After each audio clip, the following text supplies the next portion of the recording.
Stuart has this amazing ability to articulate a lot about consciousness and what's happening in the world, and in just this powerful punk pop way.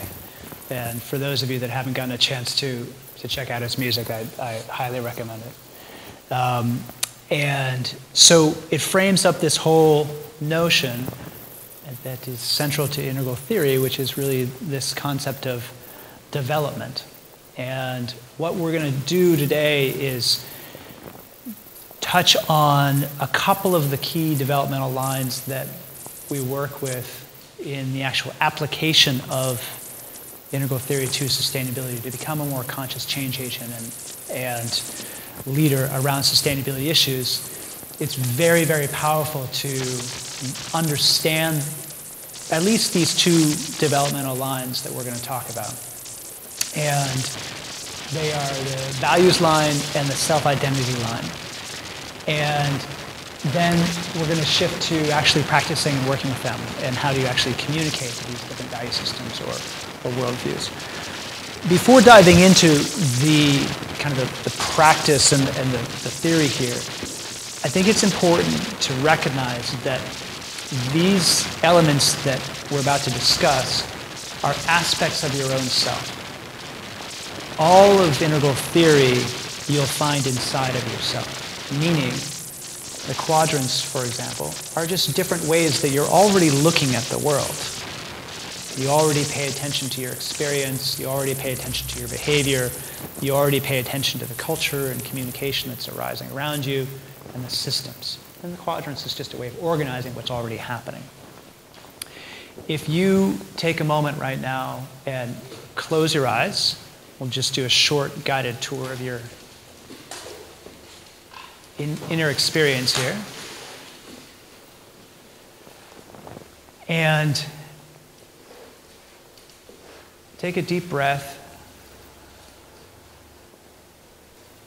Center yourself by breathing up the spine, down the front,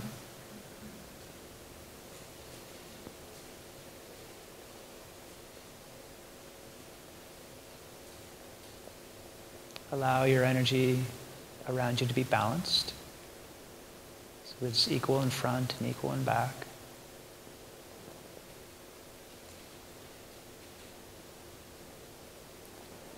Allow your exhale to spiral down, down, down into the ground.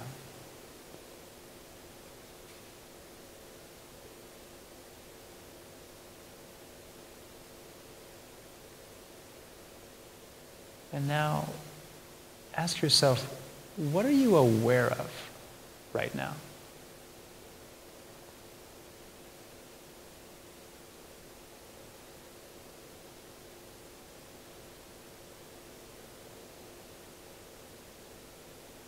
And you can do a little quadrant tour of what you're aware of.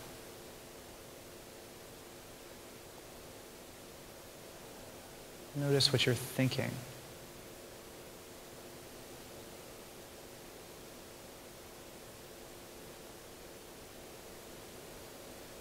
Notice what you're physically feeling. Is your body a little tired?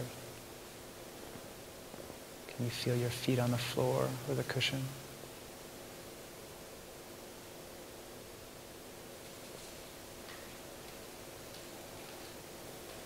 Notice just briefly the systems that are supporting you now. The transportation system that got you here. The communications and ICT systems that allow us to connect the computers and share materials visually. The trade system that brought you the coffee that you had when you got here.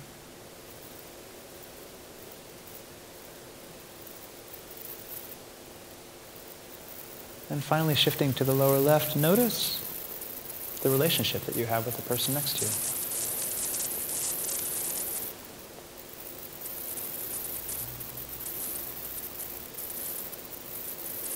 Notice the fact that you understand me because I'm speaking a language that you speak.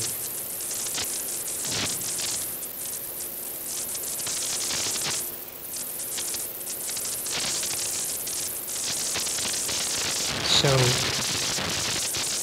we're aware of lots of these things all the time. Keep your eyes closed. Now, of what you're aware of in this moment right now, what's important?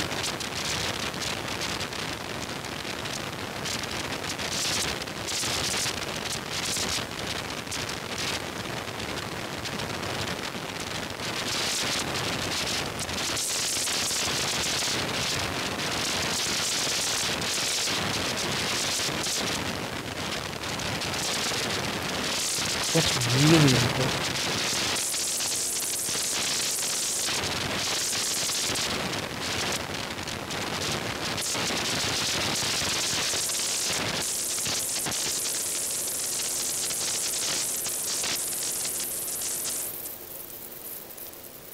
Shifting again a little bit. Of what you're aware of,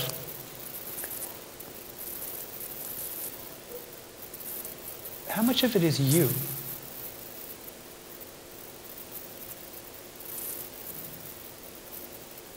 How far does the notion of you expand in this moment?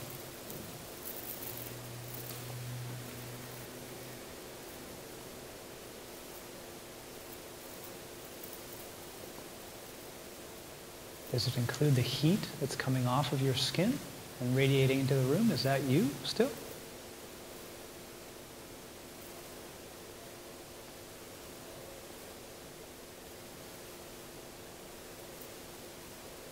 If you think of a loved person that's somewhere else,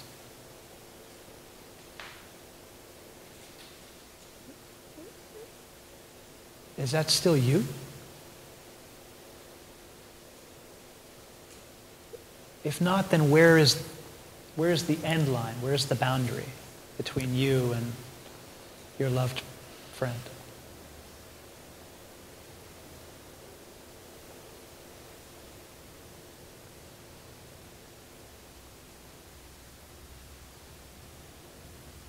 The sound of the car outside going by, is that you?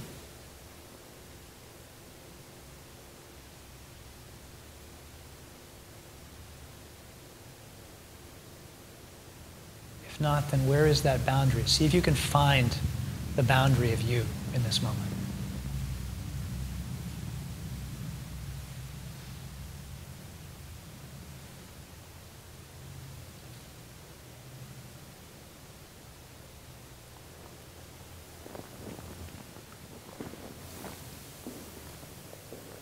Okay, so bring your attention back to the room.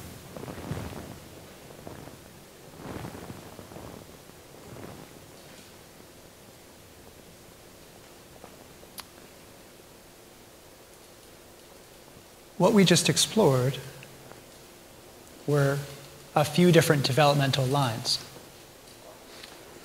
So consciousness itself can be looked at through a variety of different dimensions.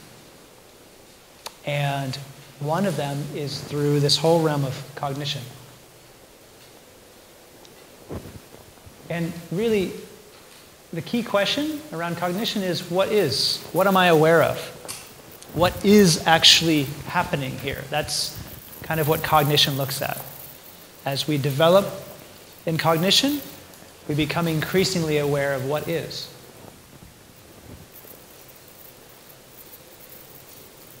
But then once you're kind of tuned into what is, to what you're aware of around you, then you can say, of what you're aware of, what's important? We ask that. And that's literally your values line. And so there are all sorts of people that have studied in depth the development of values and how people articulate what's important in their life.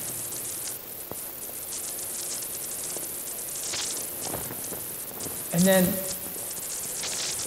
with respect to, once you're aware of what is, so with regards to what you're aware of, who are you?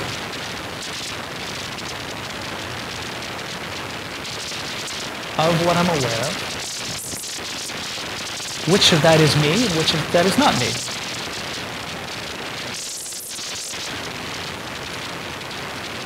And that's inquiry into the self-identity line.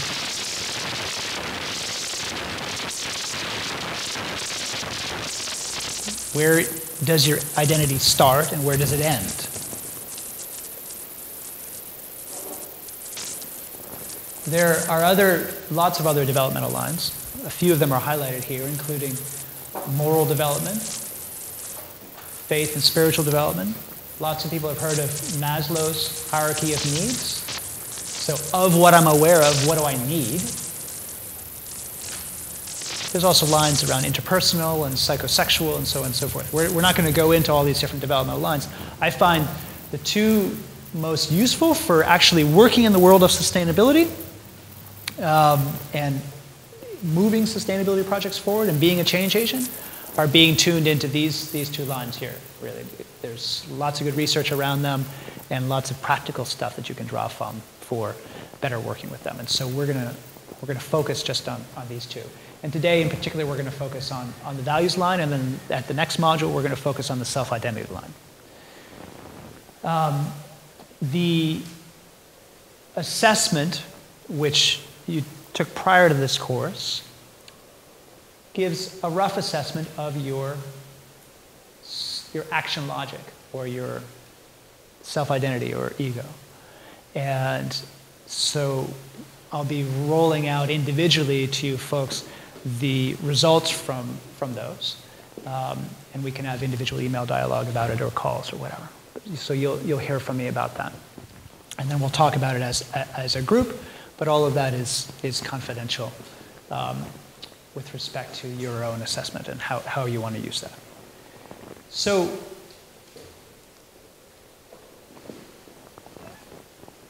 this is a very powerful diagram that essentially takes a variety of different developmental lines and aligns them across one particular measure of altitude, meaning a measure of development.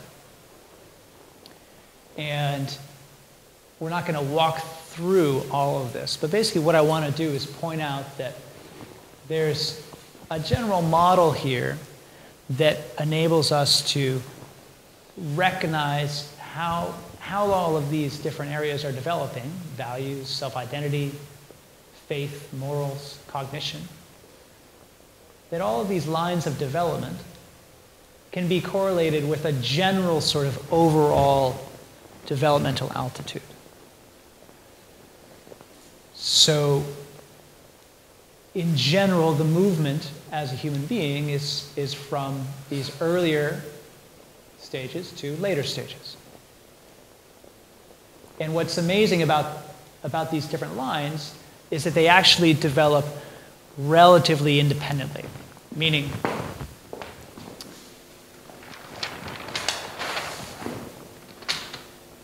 if you were to actually assess yourself and your development around a number of these different lines, you'd find that most people have a variety of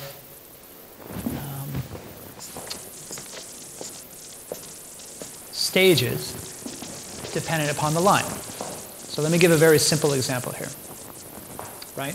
So let's say this is cognition. And cognition has to do with not only analytical capacity, and can you really analyze and see systems or put the pieces of the puzzle together, but how much are you aware of what's happening? And so someone could be very, very high from a cognitive standpoint, but from a moral standpoint, actually pretty low. So what would be an example of someone who is very high cognitively and has low morals? Can someone? A banker. A banker. A Nazi doctor is the classic example, right? So you've got someone who really understands and has sort of deep cognitive capacities, but doesn't have morals that actually match up to that. Okay? And so the general point that I want to make here is that not all of these different lines develop at the same speed or at the same rate. And people can end up privileging one or developing very far in one and actually not develop as far in another. So the work that we're doing here specifically with this course is designed to support the development of your action logic or your self-identity. And the reason for that is because increased self-identity is then correlated with increased effectiveness as a leader. And the purpose here ultimately is that if you're going to become a more effective change agent or leader, then this is one of the highest leverage points that you can do, is learn to self-author your development such that you literally grow your self-identity. Now, I'm not going to today walk through the different stages of development for self-identity. I am going to provide for you a cheat sheet which has those written out and some reading to do between now and the next session when we talk about self-identity. But coming into this event today, your pre-reading got into the whole world of values and the stages of development of values and how to communicate to different worldviews that are at different stages of development. And that's in this area here. This is the whole spiral dynamics model for those of you that know that. How many of you are familiar with spiral dynamics? Okay, great. Great. Spiral dynamics? Yeah. Okay, great. Yeah, sure. So it's a model of development of values. It has some of the similar color names, yes. So they also use orange and green for these levels, and red as well. Yeah. Over here are the actual color names. Yeah. Yeah, it's a good question. No, I thought because I'm not familiar with all this. I thought this is already like metrics for spiral dynamics as well, but now I understand it's not. Yeah, so basically, Don Beck and Chris Cohen came up with the idea of using colors to describe their different developmental levels. Ken Wilber liked the idea a lot of using colors, but didn't want to use the exact same colors to describe his overarching model, because spiral dynamics only tracks one developmental line, and Ken created an altitude markers for all developmental lines, essentially. And so Ken articulated this that goes more along the color spectrum, and thus the two different models that use colors. That's the history of it, right? You don't need to remember it all or figure it out right now. Just don't worry about it. I'm happy to provide some background reading around it, and we're just going to practice and play with it today, so you'll get more of an embodied sense of it. And really, when it comes down to application and doing concrete things in the world, you do not have to have the full theoretical background and understanding. There's just a few sort of key areas that you want to be familiar with, and that's what I'm going to focus on. Okay, but I want to show you sort of the intellectual lineage from which all of this work is coming. And if you're really interested in it, then I've got tons of resources that I can turn you on to around it. And if you're not, that's okay too.